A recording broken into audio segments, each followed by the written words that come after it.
ಸರಿ ನಾನಲ್ಲ ಯಾರೊಬ್ರು ಬರ್ತಾವ್ರೆ ಅಂತಂದ್ರೆ ಇವ್ರು ಬರ್ತಾವ್ರಲ್ಲ ಗುರು, ಸ್ವಲ್ಪ ಆ ಕಡೆಗೆ ಹೋಗೋಣ ಗುರು, ಅಡ್ಡ ಹಾಕ್ಬಿಡ್ತಾರೆ ಗುರು, ನನಗೆ ನಾರ್ಮಲ್ ಭಯ ಇತ್ತು. ಬಟ್ ನಾನು ಬಂದಾಗ ಒಂದು 10 ರೂಪಾಯಿ ಕೊಡೋನು ಕದ್ ಮಾಡೋರು ಹೋಗೋರು ಅಲ್ಲಿಗೆ ಮುಗಿದೋಯ್ತಿತ್ತು. ಅವ್ರ ಪರಿವರ್ತನೆ ಮಾಡ್ಕೊಂಡು ಸತ್ತು ಬದುಕಿರ್ತಾರೆ ಬ್ರೋ ಅವರು.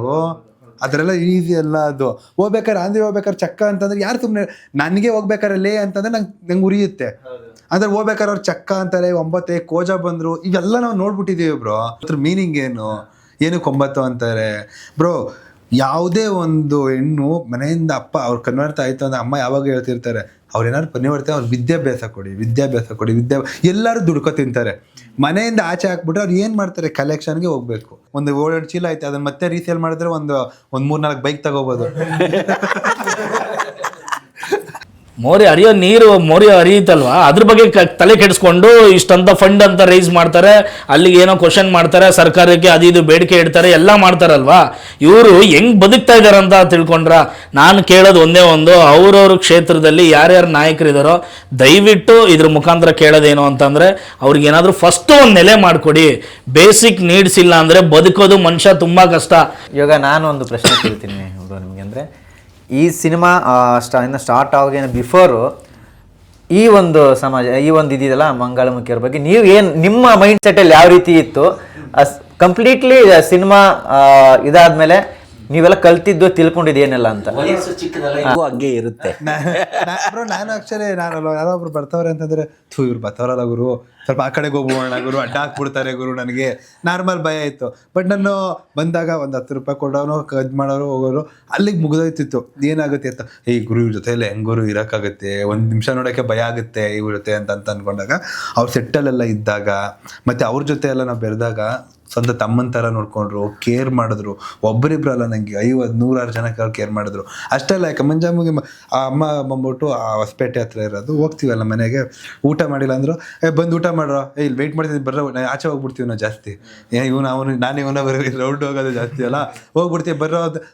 ನಾವು ಬಂದು ಊಟ ಆದಮೇಲೆ ಎಲ್ಲರಿಗೂ ಕುಂಡಿಸ್ಬಿಟ್ಟು ಊಟ ಹಾಕಿ ಊಟ ಎಲ್ಲ ಮಾಡಿದ್ಮೇಲೆ ನಮ್ಮ ತಾಯಿ ಹೆಂಗೆ ಪ್ರೀತಿ ಕೊಡ್ತಾರೆ ಅದೇ ಥರ ಪ್ರೀತಿ ಕೊಡ್ತಾರೆ ಎಲ್ಲ. ಯಾಕಂತಂದ್ರೆ ಅವ್ರ ತಾಯಿ ಪ್ರೀತಿ ಇರುತ್ತೆ. ನಮ್ಮ ಹೇಳ್ತಾರೆ ಗೊತ್ತಾ, ಹುಡುಗನ ಎಲ್ಲೂ ಚೇಂಜಸ್ ಕಾಣಿಸಿಲ್ಲ ನಮ್ಗೆ, ಅನ್ಸ್ಲೇ ಇಲ್ಲ. ತಾಯಿ ಹೆಂಗ್ ನೋಡ್ಕೋತಾರೆ ಹಂಗೆ ನೋಡ್ಕೋತಾರೆ. ನಮ್ ಜನಗಳ ಮೆಂಟಾಲಿಟಿ ಚೇಂಜ್ ಆಗ್ಬೇಕು. ಅವ್ರು ಕಲೆಕ್ಷನ್ ಮಾಡ್ತಾವ್ರೆ, ಅಡ್ಡ ಹಾಕ್ತಾರೆ, ಇದು ಮಾಡ್ತಾರೆ ಅನ್ನೋದು ಅಲ್ಲೋಗ್ಬಿಟ್ಟು ಅಕ್ಕ ನನ್ನ ಹತ್ರ ದುಡ್ಡಿಲ್ಲ ಅಕ್ಕ, ಅರ್ಥ ಮಾಡ್ಕಕ್ಕ ಅಂತ ಹೇಳ್ತು ಅಂತಂದ್ರೆ ಇದು ಮಾಡಿದೆ ಬ್ರೋ. ನನ್ಗೆ ಎಷ್ಟೋ ಜನ ಹೆಲ್ಪ್ ಮಾಡು, ಅವ್ರ ಪರಿವರ್ತನೆ ಮಾಡ್ಕೊ ಸತ್ತು ಬದುಕಿರ್ತಾರೆ ಬ್ರೋ ಅವರು. ಅದರೆಲ್ಲ ಈಸಿ ಅಲ್ಲ. ಅದು ಹೋಗ್ಬೇಕಾರೆ ಆಂಧ್ರ ಹೋಗ್ಬೇಕಾರೆ ಚಕ್ಕ ಅಂತಂದ್ರೆ ಯಾರು ಸುಮ್ಮನೆ, ನನಗೆ ಹೋಗ್ಬೇಕಾರೆ ಲೇ ಅಂತಂದ್ರೆ ನಂಗೆ ಉರಿಯುತ್ತೆ. ಅಂದ್ರೆ ಹೋಗ್ಬೇಕಾರೆ ಅವ್ರು ಚಕ್ಕ ಅಂತಾರೆ, 9 ಕೋಜ ಬಂದ್ರು, ಇವೆಲ್ಲ ನಾವು ನೋಡ್ಬಿಟ್ಟಿದೀವಿ ಬ್ರೋ. ಇದೆಲ್ಲದಕ್ಕೂ ಆನ್ಸರ್ ಕೊಟ್ಟಿದೀವಿ ಸಿನಿಮಾದಲ್ಲಿ ಅಷ್ಟು ಡೀಪ್ ಆಗಿ. 9 ಅಂದ್ರೆ ಏನು, ಯಾಕೆಂದ್ರೆ ಮೀನಿಂಗ್ ಏನು, 9 ಮೀನಿಂಗ್ ಏನಕ್ಕೆ 9 ಅಂತಾರೆ ಬ್ರೋ? ಯಾವುದೇ ಒಂದು ಹೆಣ್ಣು ಮನೆಯಿಂದ ಅಪ್ಪ ಅವ್ರು ಕನ್ವರ್ತ ಆಯ್ತು ಅಂದ್ರೆ ಅಮ್ಮ ಯಾವಾಗ ಹೇಳ್ತಿರ್ತಾರೆ, ಅವ್ರು ಏನಾದ್ರು ಪರಿವರ್ತನೆ, ಅವ್ರು ವಿದ್ಯಾಭ್ಯಾಸ ಕೊಡಿ. ಎಲ್ಲರೂ ದುಡ್ಕೊ ತಿಂತಾರೆ. ಮನೆಯಿಂದ ಆಚೆ ಹಾಕ್ಬಿಟ್ರೆ ಅವ್ರು ಏನು ಮಾಡ್ತಾರೆ, ಕಲೆಕ್ಷನ್ಗೆ ಹೋಗ್ಬೇಕು. ಅಂಡ್ ಇನ್ನೊಂದು ಎಷ್ಟೋ ಜನ ಇವಾಗ ರೀಸೆಂಟ್ ಆಗಿ ಎಲ್ಲಿ ಕೆಲಸ ಕೊಡಲ್ಲ ಬ್ರೋ, ಕೆಲಸ ಕೊಡಲ್ಲ ಬ್ರೋ. ಯಾರು ಕೊಡ್ತಾರೆ? ಕೆಲಸ ಎಷ್ಟು ಜನ ಡಿಗ್ರಿ ಮಾಡಿದೀವಿ, ಓಪನ್ ಆಗಿ ಹೇಳ್ತೀವಿ, ಎಲ್ಲ ಮಿಡಿಲ್ ಕ್ಲಾಸಲ್ಲಿ ಹುಟ್ಟಿರೋ ಲೈಫ್ ಅದು. ಎಷ್ಟು ಜನ ಡಿಗ್ರಿ ಮಾಡಿದ್ದಾರೆ, ಮತ್ತೆ BA ಮಾಡಿದ್ದಾರೆ, ಮತ್ತೆ ಎಲ್ಲರೂ ಟಾಪಲ್ಲಿ ಬಂದಿದ್ದಾರೆ. ಯಾರಿಗೆ ಕೆಲಸ ಸಿಕ್ಕಿದೆ ಬ್ರೋ? ಸ್ವಿಗ್ಗಿ, ಝೊಮೊಟೊ, ಪೆಟ್ರೋಲ್ ಬಂಕಲ್ಲಿ ಕೆಲಸ ಮಾಡ್ತಿದ್ದಾರೆ, ಮಾಲಲ್ಲಿ ಕೆಲಸ ಮಾಡ್ತಿದ್ದಾರೆ. ನಾನು ಕಂಟೆಂಟ್ ಮಾಡಿ ಹಾಕಿದ್ದೆ, ಎಷ್ಟು 1000 ಜನ. ಹೌದಣ್ಣ ನಂದು ಡಿಗ್ರಿ ಎಲ್ಲಿ ಕೆಲಸ ಇಲ್ಲ ಬ್ರೋ. ನಿಮಗೆ ಓದಿರುವಂಥ ಡಿಗ್ರಿ ಮಾಡಿರೋ ಹುಡುಗರಿಗೆ ಕೆಲಸ ಇಲ್ಲ.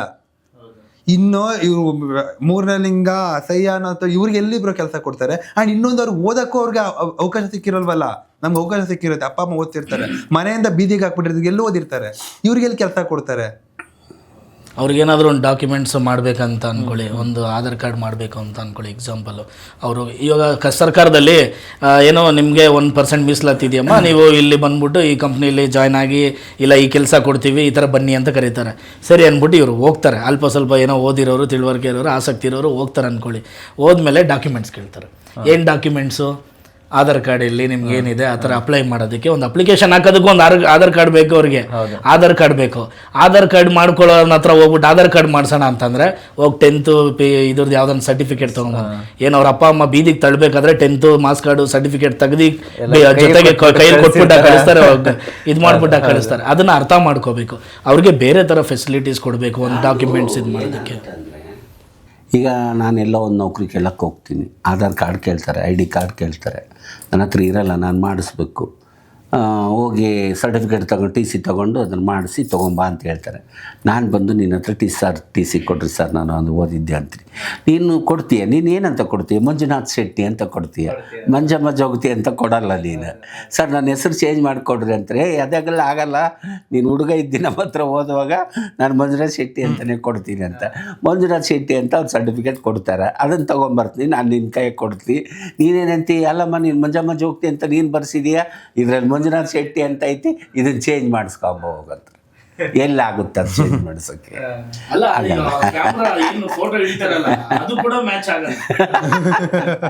ಹಂಗಾಗ್ಬಿಡುತ್ತೆ. ಅದಕ್ಕೆ ನಾನು ಸರ್ಕಾರಕ್ಕೆ ಏನು ಹೇಳ್ತೀನಲ್ಲ, ಯಾರು ಎಲ್ಲೆಲ್ಲಿ ಇರ್ತಾರೋ ಅಲ್ಲಲ್ಲಿ ನಗರಸಭೆಯವರಾಗಿರ್ಬೋದು, ಪಟ್ಟಣ ಪಂಚಾಯತಿ ಆಗಿರ್ಬೋದು, ಅಥವಾ ಗ್ರಾಮ ಪಂಚಾಯಿತಿ ಆಗಿರ್ಬೋದು, ಅಥವಾ ಆ ಊರಿನ ಹಿರಿಯರು, ಇವರು ಇಷ್ಟು ವರ್ಷ ಆಯಿತು ತೃತೀಯ ಲಿಂಗಿಯಾಗಿ, ಇವರಿಗೆ ಆಧಾರ್ ಕಾರ್ಡ್ ಕೊಡೋದಕ್ಕೆ, ಐ ಡಿ ಕಾರ್ಡ್ ಕೊಡೋದಕ್ಕೆ ಅರ್ಹತೆ ಇದೆ ಅಂತ ಅವರೊಂದು ಲೆಟ್ರ್ ಕೊಟ್ಬಿಟ್ರೆ ಕೊಡ್ತಕ್ಕಂಥ ವ್ಯವಸ್ಥೆ ಆಗಬೇಕು ಎಲ್ಲೆಲ್ಲಿ ಇರ್ತಾರೋ ಅಲ್ಲಲ್ಲಿ. ಈಗ ಬೆಂಗಳೂರಲ್ಲಿ ಬಂದಿರ್ತಾರೆ, ಸುಮಾರು ನೀನು 4-5 ವರ್ಷದಿಂದ ನೋಡಿರ್ತಿ. ಇವರು ಒಂದು 4-5 ವರ್ಷದಿಂದ ಇಲ್ಲ, ಇವರು ನಿಜವಾದ ಮಂಗಳಮುಖಿಯರು, 4-5 ವರ್ಷದಿಂದ ಇಲ್ಲೇ ಇದ್ದಾರೆ, ನನಗೆ ಗೊತ್ತಿರೋರಂತ ಇವರೊಂದು ಲೆಟ್ರ್ ಕೊಟ್ಬಿಟ್ರೆ ಅವ್ರಿಗೆ ಆಧಾರ್ ಕಾರ್ಡು ಅದೆಲ್ಲ ಆಗ್ತಕ್ಕಂಥ ವ್ಯವಸ್ಥೆ ಸರ್ಕಾರ ಮಾಡಬೇಕು. ಸರ್ಕಾರ ಏನು ಮಾಡುತ್ತೆ? ಎಲೆಕ್ಷನ್ ಇದ್ದಾಗ ಓಟ್ ಕೇಳಕ್ಕೆ ಮಾತ್ರ ಬರ್ತಾರೆ. ನಿಮ್ಮ ಹತ್ರ ಬಂದಿದ್ದಾರೆ? ಹಾಂ, ಬರ್ತಾರೆ. ಆ ಟೈಮಲ್ಲಿ ಏನೆಲ್ಲ ನಿಮಗೆ ಆಶ್ವಾಸನೆಗಳು ಕೊಡ್ತಾರೆ? ಅಯ್ಯೋ, ಮನೆ ಮಾಡಿಕೊಡ್ತೀವಿ, ಅದು ಮಾಡಿಕೊಡ್ತೀವಿ, ಏನು ಮಾಡ್ಕೊಂಡಿಲ್ಲ. ಅಂಬಿಗ ಏನು ಒಳ್ಳೆ ದಾಟ ತನಕ ನೀನೇ ಗಂಗಮ್ಮ, ನೀನೇ ಇಂದ್ರ, ನೀನೇ ಚಂದ್ರ ಅಂತಾರೆ ಅಂಬಿಗನಿಗೆ. ದಾಟಿದ ಮೇಲೆ ನೀನು ಅವನ ಹೋಗಲ್ಲೇ ಅಂತಾರೆ. ನಾನು ಇವತ್ತು ಮಧ್ಯಾಹ್ನ ಇದನ್ನೇ ಡಿಸ್ಕಸ್ ಮಾಡ್ತಾ ಇದ್ದೆ ಅಮ್ಮನಿಗೆ. ಪದ್ಮಶ್ರೀ ಕೊಟ್ಟರು, ಒಂದು ಅದಕ್ಕಂತ ಒಂದು ಪದ್ಮಶ್ರೀ ಅನ್ನೋದು ಒಂದು ಗೌರವ ಇದು. ಸೊ ಸರ್ಕಾರದಿಂದ ಅದೊಂದು ಸಿಕ್ತಲ್ವ, ಅದನ್ನು ಮುಂದಕ್ಕೆ ಆ ಪದ್ಮಶ್ರೀನ ಇವಾಗ ಒಂದು ಗಂಡು ಮಕ್ಳಿಗೆ ಕೊಡ್ತು ಅಂತ ಅಂದರೆ ಅವ್ರೇನು ಮಾಡ್ತಾರೆ, ಅವ್ರಿಗಂತ ಒಂದು ಫ್ಯಾಮಿಲಿ ಇರುತ್ತೆ. ಆಮೇಲೆ ಅವ್ರಿಗೆ ಏನೋ ಹಿಂದೆ ಮುಂದೆ ಚಿಕ್ಕಪಟ್ಟ ದುಡ್ಡು ಮಾಡೋಕ್ಕೆ ಒಂದು ಅವಕಾಶವೂ ಇರುತ್ತೆ.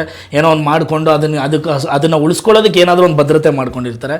ಹೆಣ್ಮಕ್ಳು ಕೊಟ್ಟರು ಸೇಮ್ ಅದೇ ಥರ ಇರುತ್ತೆ. ಇವಾಗ ಅವ್ರಿಗೆ ನಾನು ಓಪನ್ ಆಗಿ ಹೇಳ್ತೆ, ಅಮ್ಮ ದಯವಿಟ್ಟು ಬೇಜಾರು ಮಾಡ್ಕೊಬೇಡಿ. ಏನಂದರೆ ಅವ್ರಿಗಂತ ಹಿಂದೆ ಮುಂದೆ ಯಾರೂ ಇಲ್ಲ ಸರ್, ಯಾರೂ ಇಲ್ಲ. ಈ ಪದ್ಮಶ್ರೀ ಕೊಟ್ಟು ಒಂದ್ ಕಡೆ ಗೌರವಿಸಿದ್ರಲ್ಲ, ಆ ಪದ್ಮಶ್ರೀ ಅವ್ರನ್ನ ಉಳಿಸ್ಕೊಳ್ಳೋದಕ್ಕೆ, ಅದು ಉಳಿಸ್ಕೊಳ್ಳೋಕೆ ಆ ಭದ್ರತೆ ಅನ್ನೋದು ಕೊಡೋದಕ್ಕೆ ಅವ್ರಿಗೆ ಒಂದು ಜಾಗನೇ ಇಲ್ಲ. ಫಸ್ಟ್ ಆಫ್ ಆಲ್ ಎಲ್ಲರೂ ಹೋಗಿದ ಕಡೆ ಎಲ್ಲ ಗೌರವ ಕೊಡ್ತಾರೆ. ನಾಳೆ ಏನಾದರೂ ಒಂದು ಸ್ವಲ್ಪ ಹೆಚ್ಚು ಕಡಿಮೆ ಆದಾಗ ಆ ಒಂದು ಕರ್ನಾಟಕ ಸರ್ಕಾರ ಅಷ್ಟು ದೊಡ್ಡ ಪದವಿ ಕೊಡ್ತಲ್ವ ಅವ್ರಿಗೆ, ಅದನ್ನು ಉಳಿಸ್ಕೊಳ್ಳೋಕೆ ಏನು ಕೊಡ್ತು? ಗಂಡು ಮಕ್ಕಳಾಗಿದ್ದರೆ ನಾನು ಕೇಳ್ತಾ ಇರಲಿಲ್ಲ, ಹೆಣ್ಮಕ್ಳಾಗಿದ್ರೆ ನಾನು ಕ್ವಶನ್ ಮಾಡ್ತಾ ಇರಲಿಲ್ಲ. ನಾನು ಇವಾಗ ಏನು ಕ್ವಶನ್ ರೈಸ್ ಮಾಡ್ತಾ ಇದ್ದೀನಂದರೆ, ನಾಳೆ ಅವ್ರಿಗೆ ಏನೂ ಇಲ್ಲ, ಹಿಂದೆ ಮುಂದೆ ಒಂದು ಜಾಗ ಅನ್ನೋದು ಏನೂ ಇಲ್ಲ, ಅದನ್ನು ಉಳಿಸ್ಕೊಳ್ಳೋದಕ್ಕೆ ಏನು ಕೊಟ್ಟಿದೆ? ಹಂಗಂದ್ರೆ ಏನಾದರೂ ಒಂದು ಸ್ವಲ್ಪ ಹೆಚ್ಚು ಕಡಿಮೆ ಆದರೆ ಅದು ಎಲ್ಲಿಡ್ಬೇಕು? ಹಂಗಾರೆ ಪದ್ಮಶ್ರೀ ಬರೋದಕ್ಕಿಂತ ಮುಂಚೆ ಹಲವಾರು ಪ್ರಶಸ್ತಿಗಳು ಬಂದವು. ಪದ್ಮಶ್ರೀ ಬಂದ ಮೇಲೆ 100 ಪ್ರಶಸ್ತಿಗಳು ಬಂದವು. ಸರ್ಕಾರ, ದೊಡ್ಡ ದೊಡ್ಡ ಸಂಘ ಸಂಸ್ಥೆ, ಔಟ್ ಆಫ್ ಸ್ಟೇಟು ಎಲ್ಲ ಕರೆದು ಕೊಟ್ಟಾರ. ಎಲ್ಲ ತುಂಬಿಟ್ಟು ನನಗೆ. ನಾನು ಅವ್ರ ಮನೆಗೆ ಹೋಯ್ತು ಅಂತಂದ್ರೆ ಬ್ರೋ, ಫಸ್ಟ್ ಫ್ಲೋರ್ ಹೋಯ್ತು ಅಂತಂದ್ರೆ ಒಂದು 1000, ಒಂದು 2-3 ಸಾವಿರ ಐತೆ. ಲೆಕ್ಕ ಹಾಕಕ್ಕೂ ಆಗಲ್ಲ, ಯಾರು ಲೆಕ್ಕ ಹಾಕ್ತಾರೋ, ನೋಡಿದ್ವಾ ಬಂದ್ವಾ ಅನ್ನೋ ಥರ ಐತೆ. ಮಿನಿ ಮ್ಯೂಸಿಯಂ ಬ್ರೋ, ಫುಲ್ಲು ಒಂದೆರಡು. ಆಮೇಲೆ ಆಚೆ ಅವ್ನು ಸನ್ಮಾನ ಮಾಡಿರೋ ಹಾರಗಳು ಅದೊಂದು ಒಂದು 7-8 ಚೀಲ ಐತೆ. ಅದನ್ನ ಮತ್ತೆ ರೀಸೇಲ್ ಮಾಡಿದ್ರೆ ಒಂದು 3-4 ಬೈಕ್ ತಗೋಬಹುದು. ಅಷ್ಟೆಲ್ಲ ಇದೆ.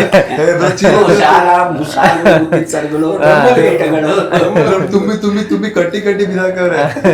ಬಿಸಾಕ್ಬಾರ್ದು ಅಂತ ಎಲ್ಲ ನೆನಪಿಗೆ ಹಂಗೆ ಇಟ್ಕೊಂಡಿದ್ದಾರೆ ಮನೆಯಲ್ಲಿ. ಎಲ್ಲೋ ಒಂದು ಕಡೆ ಸರ್ ನಾನು ಕೇಳೋದೇನಂದ್ರೆ, ಸರ್ಕಾರಕ್ಕೆ ನಾನು ಸಿನಿಮಾದಲ್ಲೂ ಒಂದು ಇದು ಮಾಡೋದನ್ನ ಅದನ್ನು ಹೇಳ್ತೀನಿ. ಒಂದೇ ಒಂದು ತೊಡಕು ಏನು ಅಂದರೆ, ಒಂದು ಬೆಳಗ್ಗೆ ಎದ್ದರೆ ಇವಾಗಿನ ನಾಯಕರುಗಳಿಗೆ ಬೆಳಗ್ಗೆ ಎದ್ದಿದ ತಕ್ಷಣ ಆ ಮೋರಿದಲ್ಲಿ ಎಲ್ಲಿ ಮೋರಿ ಸರಿ ಮಾಡಿಲ್ಲ, ಎಲ್ಲಿ ರಸ್ತೆ ಸರಿ ಮಾಡಿಲ್ಲ, ಎಲ್ಲಿ ರಸ್ತೆ ಸರಿ ಮಾಡಬೇಕು, ಎಲ್ಲಿ ಹರಿಯೋ ಕೊಳಚೆ ಮೋರಿ ನೀರು ಸರಿ ಮಾಡಬೇಕು ಅನ್ನೋದನ್ನು ಯೋಚನೆ ಮಾಡ್ತಾರೆ ಹೊರತು, ಇವರು ಯಾವ ಥರ ಬದುಕ್ತಾ ಇದ್ದಾರೆ, ಇವ್ರಿಗೊಂದು ನೆಲೆ ಇದೆಯಾ ಅನ್ನೋದನ್ನು ನಿಜವಾಗ್ಲೂ ಯೋಚನೆ ಮಾಡಬೇಕು. ಅಂದರೆ ಆ ಹರಿಯೋ ಕೊಳಚೆ ಮೋರಿ ನೀರು ಇದೆಯಲ್ವ, ಅದಕ್ಕಿಂತ ಕಡೆ ಆಗ್ಬಿಟ್ರ ಇವರು? ಆ ಮೋರಿಗೆ ನೀರಿಗಿಂತನೂ ಕಡೆ ಆಗ್ಬಿಟ್ರ ಇವರು?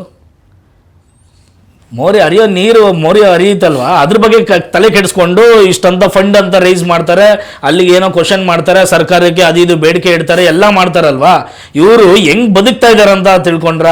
ನಾನು ಕೇಳೋದು ಒಂದೇ ಒಂದು, ಅವ್ರವ್ರ ಕ್ಷೇತ್ರದಲ್ಲಿ ಯಾರ್ಯಾರು ನಾಯಕರಿದಾರೋ ದಯವಿಟ್ಟು ಇದ್ರ ಮುಖಾಂತರ ಕೇಳೋದೇನು ಅಂತಂದ್ರೆ ಅವ್ರಿಗೆ ಏನಾದ್ರು ಫಸ್ಟ್ ಒಂದು ನೆಲೆ ಮಾಡಿಕೊಡಿ. ಬೇಸಿಕ್ ನೀಡ್ಸ್ ಇಲ್ಲ ಅಂದ್ರೆ ಬದುಕೋದು ಮನುಷ್ಯ ತುಂಬಾ ಕಷ್ಟ. ನನ್ನನ್ನು ಯಾರು ಕೇರ್ ಮಾಡ್ಲಾರ್ದ, ನನ್ನಿಂದ ಯಾರು ಇಲ್ದಾಗ, ನಂಗೂ ಯಾವುದು ಕೆಲಸ ಸಿಕ್ಲಾರ್ದಾಗ ನನಗೆ ಹೊಟ್ಟೆ ಹಸುಗೆ 1 ಹೊತ್ತು ತಡ್ಕೋಬಹುದು, 2 ಹೊತ್ತು ತಗೊಂಡು 3 ದಿವಸ ಉಪವಾಸ ಇರ್ಬೋದು, 4ನೇ ದಿವಸ ಏನಾದ್ರೂ ತಿನ್ನಕ್ಕಾದ್ರೂ ಕಳ್ತನ ಮಾಡಕ್ ಹೋಗ್ತೀನಿ ನಾನು. ಯಾಕಂದ್ರೆ ಬದುಕ್ಬೇಕನ್ನೋ ಆಸೆ ಇರುತ್ತೆ. ಇಲ್ಲ ನಮ್ಗೆ ಈ ತರ ಬದುಕಬೇಡ ಅಂತ ಸತ್ತೋಗ್ಬಿಟ್ಟಿದ್ರೆ ಇವತ್ತಿಗೆ ಅವ್ರು ಯಾರು ಇರ್ತಾನೆ ಇರ್ಲಿಲ್ಲ. ಸಿನಿಮಾದಲ್ಲೂ ಕೇಳಿದೀವಿ, ಈ ತರ ಕಷ್ಟ ಅನುಭವಿಸೋದಕ್ಕಿಂತ ಸೀದಾ ಗುಂಡಿಟ್ಟೆ ಸಾಯಿಸ್ಬಿಡ್ರಿ ನಾವು ಈ ತರ ಹಿಂಗ್ ಆಗ್ತಾ ಇದೀವಿ ಅಂತ ಪ್ರಶ್ನೆ ಕೂಡ ಮಾಡಿದೀವಿ ನಾವು. ಇದನ್ನ ನಾವೇ ಹೇಳಿ ಬರ್ಬೇಕಂತ ಇಲ್ಲ ಸರ್. ನಾವೆಲ್ಲ ಇವಾಗಿಂದ ಬಂದು ಇವಾಗ ಕಲಿತು ನಾವೇನೋ ಆಗ್ಬೇಕು ಅಂತ ಮುಂದೆ ಬಂದು ಯಾಕೆ ಇಷ್ಟೆಲ್ಲ ಇಡೀ ಇದನ್ನ ನಡೆಸ್ಕೊಂಡು ಮಾಡ್ಕೊಂಡು ಹೋಗ್ತಾರಲ್ವಾ, ಇವ್ರಿಗೆ ಯಾರಿಗೂ ತಲೆಗೆ ಬಂದಿಲ್ವಾ ಅನ್ನೋದೇ ನಂದೊಂದು ಕ್ವಶನ್. ಇದೆಲ್ಲ ಕರೆಕ್ಟ್ ಆಗಿದ್ರೆ ಇವತ್ತು ನನಗೆ ಸಿನಿಮಾ ಮಾಡೋ ಇದೇ ಇರ್ತಾ ಇರಲಿಲ್ಲ, ಇಂಟೆನ್ಷನ್ ಇರ್ತಾ ಇರಲಿಲ್ಲ, ಕಾನ್ಸೆಪ್ಟೇ ಹುಡ್ತಾ ಇರಲಿಲ್ಲ.